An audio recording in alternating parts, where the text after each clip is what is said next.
Hey guys, and welcome back to my channel.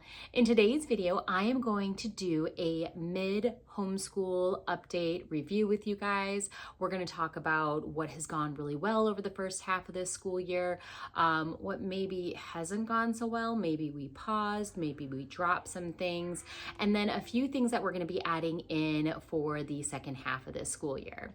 Now, if you're new to my channel, my name is Mary Barfield. I'm a homeschooling mama to a kindergartner and a second grader. My daughters are 5 and 7, and they are summer babies, so they will turn 6 and 8 this summer. And we are primarily a Charlotte Mason homeschooling family. I wouldn't say we were purists because we definitely do like a little bit of other things that are not very Charlotte Mason-y. Like, for example, we really like unit studies, especially when it comes to science or other things like that. But we lean heavier towards the Charlotte Mason philosophy. I would say we're probably like 80-85% Charlotte Mason, if that helps you out there. But we have had a really good first half this year. We just finished up our 18th week of school. We run 36 weeks in our school. So we will do 30 terms. Each term is 12 weeks, equaling 36 weeks. So we are halfway through term 2 right now. Okay, so I think first off, we should start with what has really gone well this first half of the school year. And for me, I think the number one thing that just pops into my mind is making the switch from Math with Confidence to Math Mammoth for both my girls, mind you. So my oldest daughter, who's in second grade, had finished up her first grade Math with Confidence book about a month into the school year, and we were doing the review program for Math Mammoth. I'm actually going to do a video flip through of this first grade and second grade for Math Mammoth. Probably it'll go up after this video, so if you're looking for that, stay tuned. It'll be a couple days and it'll be up on my channel.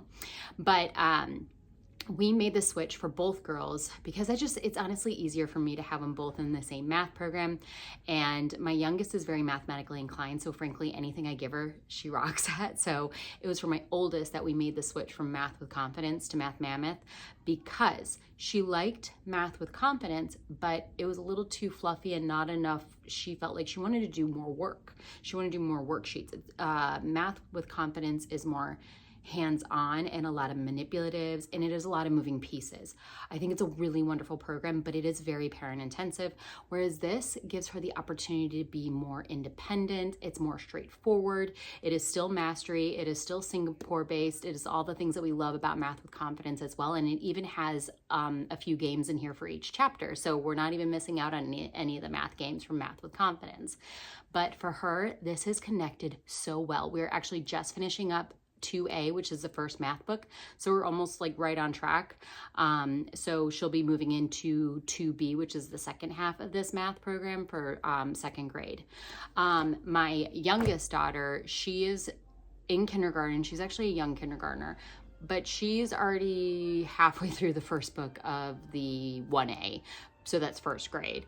Again, I'm telling you, she's just my math girl. If at any time we hit a wall where it gets really tough for her, we'll slow down and that's totally fine. But right now she's just kind of zooming along and she really likes this program too. But again, I'm not going to go too into depth in this program. I'll save that for my next video. So next up, what I want to talk about that's going so well is making the decision to go back to Ordinary Parent's Guide to Teaching Reading for my kindergartner. We took a brief break with the McGuffey readers and did a little bit of elemental phonics, which by the way, we're still doing elemental phonics like as fun practice, but so we haven't dropped that completely. We're just throwing that in here and there. It's not necessarily scheduled into our curriculum, but this just works so well, y'all. I cannot say enough good things about this program from the Well-Trained Mind.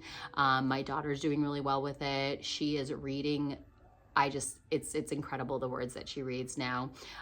We were just going over multiple double letter consonant blends, and we just did squaw, and like we were doing ing, ong, ang. I mean, she's reading 5-6 letter words, and I'm shocked.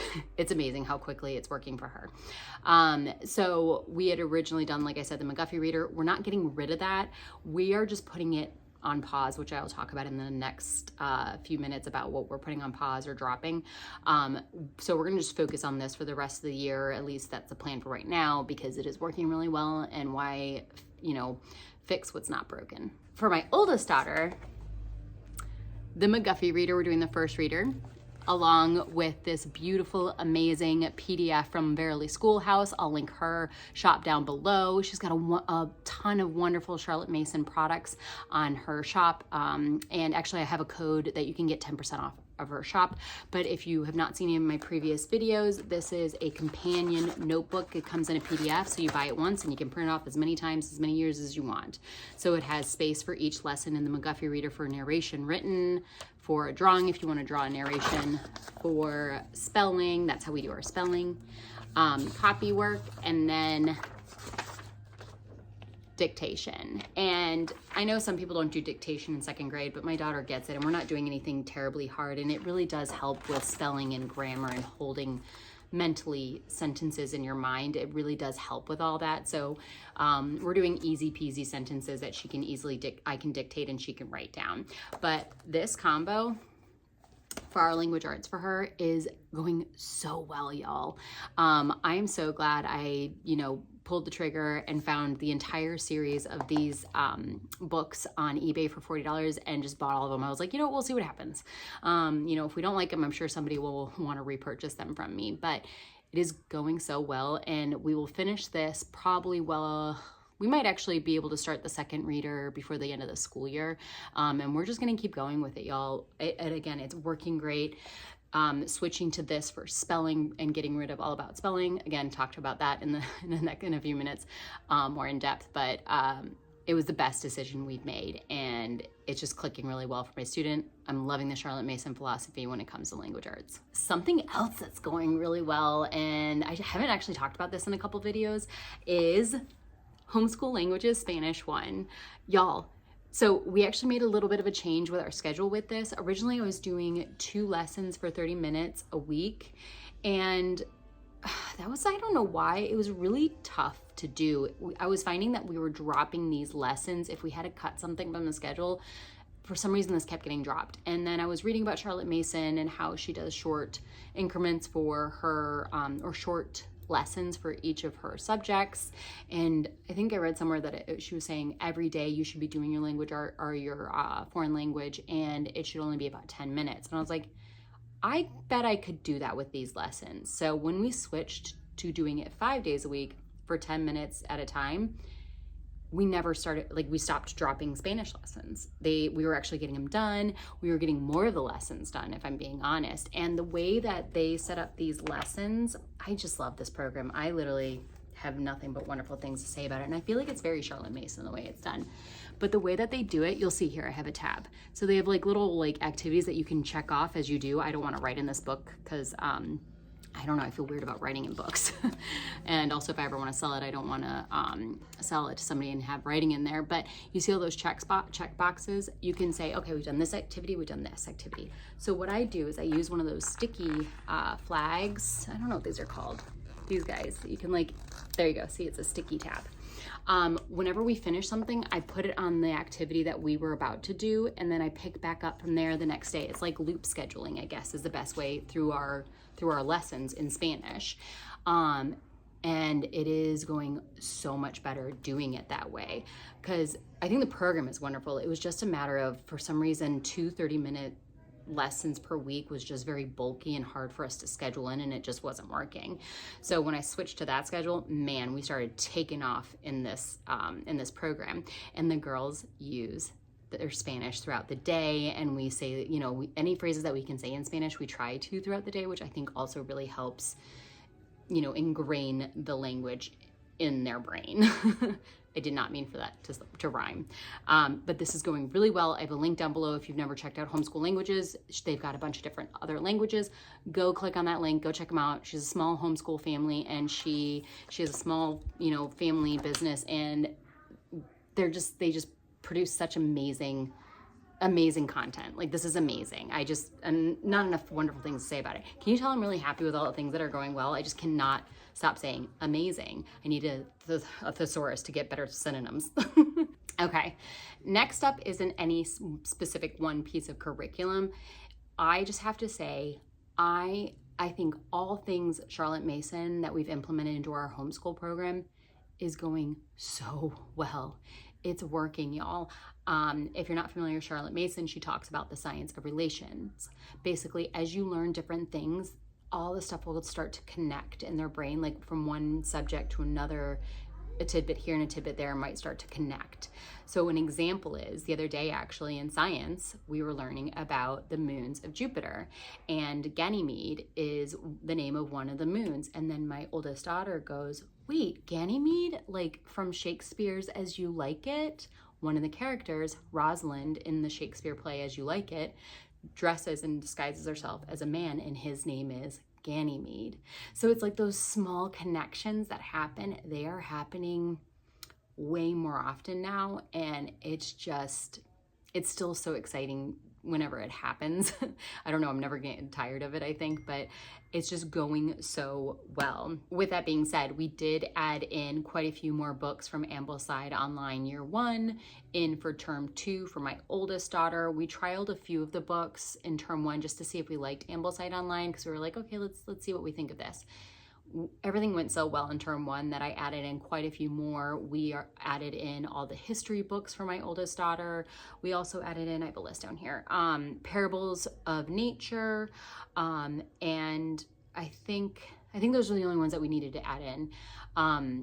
And we're gonna finish basically Ambleside Online Year 1 for my second grader this year, and then she'll go full-fledged into Ambleside Online Year 2. We'll follow their schedule as is, almost all of their subjects as they are, and maybe add only a few things because I have to add something.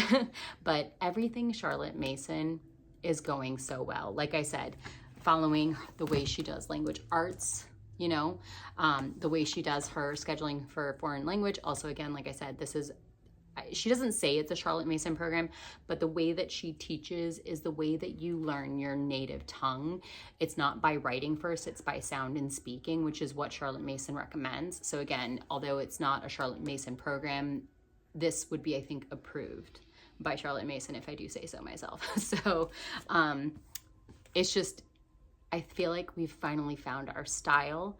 Again, we do a few things that aren't Charlotte Mason, but like 85% of our homeschool is very much a Charlotte Mason style homeschool, and it is just clicking so well with our family, so much so that I could like literally cry tears of joy. And there's two other things I just wanted to mention in the going well category. For geography, we are doing Build Your Library Around the World Level 0. This is going so well the further that we get into the program. We've really found our stride with scheduling as well, and like what we like to do and what we don't like to do, because again, this is a full feast of a curriculum, so we're not necessarily doing all of it, but we're picking and choosing the things that work really well for our family and our interests. I actually have a full video series that I'm doing on this program. Every time we finish a continent, I'm putting up a video. So we are 3 continents in right now. Or excuse me, we're on the 4th one. I've done 3 videos so far. I've done North America, South America, and Europe. So if you want to check those out, I'll leave a link above for you. And then I'll continue to obviously release the last 4 continents reviews on this program. Emily Cook, Build Your Library, she's done a fantastic job with this, and we are loving every second of it. And it's connecting with the girls. Like the girls are remembering things, not just about where things are, because geography is obviously where in the world, map reading, things like that, but it's also it's about the culture of the people in those areas too, which is really neat for them to be exposed to at this age. And last but not least, Blossom and Roots, My Great Space Adventure. So this is her level 0, technically kindergarten space, but my oldest is having the best time with this. I also bring in a bunch of the books that she recommends to really beef it up as well. And I'm not going to go into any depth on this because I am very soon going to release a full-fledged review on this program. I'll talk about what it is, what is involved, the content of everything that you would learn in this year-long space adventure. So keep an eye out for that one as well. As you can tell, I have a lot of videos to film for you guys, but nothing but 2 thumbs up for this program. The girls are loving it, and I'm enjoying it too as the teacher. Okay, next we're going to talk about things that we either paused, completely dropped, or aren't going well and we're not quite sure what we're going to do yet, I guess is the best way to categorize it. But first off, already mentioned it, all about spelling for my oldest daughter. We dropped it. My oldest daughter is, her big strength is language, whether it's foreign language, reading, or spelling. She is naturally inclined to that. Her brain just works that way. And I think All About Spelling is a fantastic program. It is a wonderful program, but it is a little bit too much for her. And it was frustrating her. She went from I love to spell and write and do all this stuff to, she was like, are we doing 20 more minutes of this? Like, this is a lot. And it's not that she couldn't do it or she wasn't frustrated because it was hard. It was just because she was like, I know this. And to her credit, she does. She wasn't just saying that. So I went out on a limb because I'm not gonna lie, as a first-time homeschooler, homeschooling mom, cutting out a direct phonetical approach to spelling was that was a leap of faith for me. I'm gonna be honest with you. And I have a whole video on this. I'll leave it up there, link it for you guys, why we dropped it and what we're using now, but just briefly touch upon it. It's this program that we're doing with the McGuffey readers. Every lesson has words in it and we go over those spelling words. And to be fair, I'm a pretty decent speller as well. So that probably does help a little bit. But if there's something where she's like, okay, why do we use, OU in this situation, but OW for ow, the sound ow in this situation, I actually didn't know, even though I know when to use it, I don't know the rule behind it. I Googled it. And guess what? Google popped up immediately and told me why. And she now knows that you use OU in the middle of a word and OW on the end, barring any potential, exceptions to the rule. Because we know we have tons of those in the English language. But it's not just the spelling list that we use that helps her with her spelling. It's the copy work. Charlotte Mason will tell you copywork and dictation are some of the strongest tools you can use for spelling and grammar, as long as you're using good works of literature. And so that is going really well, and I'm shocked. This is me trying to unschool myself because I came from, standard traditional education. I was never homeschooled. So in my head, I'm like, well, we have to do a phonics program and we have to do it this way, which she did do a phonics program to learn to read. And then she just took off with that and then finished that. And now she just reads. But I figured, spelling, we'd have to do it too. And we don't really need to. If any point it stops working for her, I've thought about it. I might go back to All About Spelling, but just not do the activities that come with it, just buy the teacher's guide and we go over that and cut down a lot on the fluff, the extra stuff. Or somebody was saying, I think check out not All About Spelling, Spelling You See, because it's very Charlotte Mason in the way it approaches it. So again, not something I'm going to worry about right now and not do a ton of research on, because right now everything's going well. Again, don't fix it if it's not broken. Next, I also mentioned this, we paused the McGuffey reader, but the primer for my youngest child. So my oldest is doing the first eclectic reader and my youngest is doing the book before that, the primer. I just am holding off on it, not because it's not a good tool, but because I want her to focus on Ordinary Parents Guide to Teaching Reading, and I don't want to take time away from that to do this, and I don't want to do them on top of each other because I just feel like that's overkill. So basically, we're gonna get through this. We won't finish this before this school year. I will next year add on the primer. This isn't the primer, but you know what I mean. The primer McGuffey reader. And then we will do them in tandem together next year, but she will be much older and I think she'll be able to handle them together. Right now she's in kindergarten and I just feel like that's too much for her. Also, anything that I mentioned in this video, I will link that I can down below if you're looking for links for these things. If you're like, I want to go check that out, I'll do them down below if I can. Something that we're going to finish but not continue is Explode the Code. So my youngest daughter, she's gone through book A, B, and she's almost through book C. And it's not because I don't think these are good, because she loves doing them. I honestly feel like with everything else that we have that we're doing for phonics, I feel like it's busy work. And frankly, from a budget perspective, I just feel like my dollars can be spent better on the things that we're doing outside of this, and let her focus on her phonics with her Ordinary Parents Guide to Teaching Reading. I'll let her finish this and then we're done. If if for some reason, like, you know, she starts having a hard time with phonics, maybe I will bring them back in. But at this point, I feel like we've got a solid lineup when it comes to her language arts and our plan for that. And this would just be extra. I know some people have told me, well, you could just get them and then it can be something she can do independently by herself if you need time with your oldest daughter. But again, that comes down to the budget because these aren't exactly cheap. They're not expensive, but I mean, it's like $15 to $20 per book, and she goes through them so fast that I feel like that would be a lot of money for her to just do something independently when we have a lot of things here at home that we can do independently. It's more coming down to streamlining and minimalizing our homeschool and not having extra fluffy, I don't know why I like the word fluffy, but we're using fluffy, fluffy. Not having fluff in our homeschool is kind of what I'm getting at. Again, I think this is a great program. There's nothing wrong with it. I think it's fantastic, but I just think it's extra that we just don't need on top of what we're already doing. So she'll finish this out. She loves them. She'll enjoy the last bit of this book, and then we'll drop that completely. In that same vein, for handwriting, my oldest has like 2 more pages, I think, left in cursive kickoff. I thought about getting the next book, but again, because language arts is such a natural thing for her. Like, look at her penmanship, and she's 7. I feel like that's wonderful for cursive, and I feel like just, again, spending extra money on a book that feels like busy work and it's extra to add on top of the other things that she has to do. I think instead what we're just going to do is we're going to continue with cursive and print, but in copy work. And that'll be the way that she practices her handwriting at that point. And then for my youngest daughter, she is doing, let me find it. Hold on one second. Okay. My youngest is doing, what's it called? The Good and the Beautiful kindergarten level handwriting. And again, she's loving it. This is great. She's doing really well with it. But in that same vein, I think after this book is done, we will just move to copy work to work on her print. And so she'll be in 1st grade next year, so we'll work on print all next year.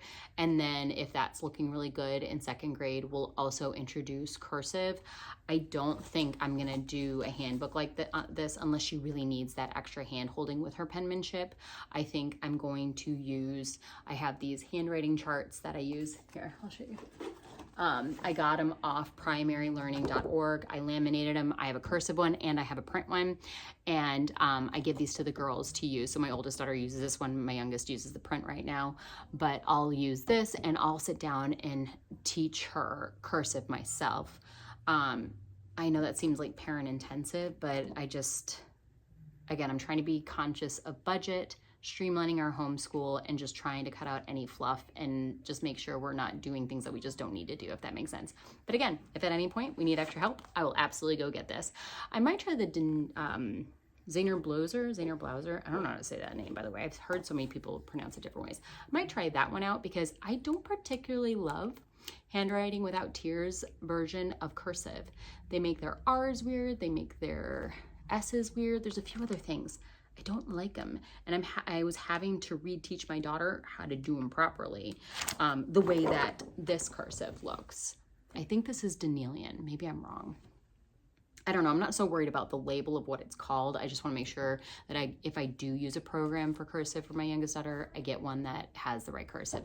That's something that I wish, actually. As a first-time homeschooler, somebody had told me, you know, when you say, okay, as a first-time homeschooler, what advice would you give somebody?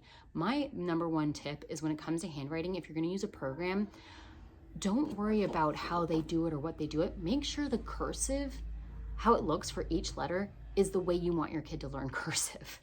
Because I didn't realize there were different versions of cursive out there. So that's my number one tip I would give any new homeschooler. And last but not least, what's not going well, but we are going to continue and make a greater effort at, is handicrafts, y'all. Okay, so I said that we were dropping Spanish when we were doing it in the 2 lessons, 30 minutes per lesson per week. If we drop something, it was Spanish. Well, now it's handicrafts. Y'all, I do not know why we cannot get handicrafts under our belts. I think it's because I scheduled way too much for this year, and I will fully admit that I did that, but that's because I had a plan and then I found Charlotte Mason and I wanted to implement that as well. So next year we won't have nearly as much as we're doing. So I think handicrafts will be a lot easier to do next year. All right, y'all, sorry about that. I just ran out of storage, so I had to go delete a few videos. So I think I was saying that handicrafts were not going well. And I'm sorry if this is a little redundant because I'm not sure where it cut off, but basically we've been scheduling handicrafts on Fridays.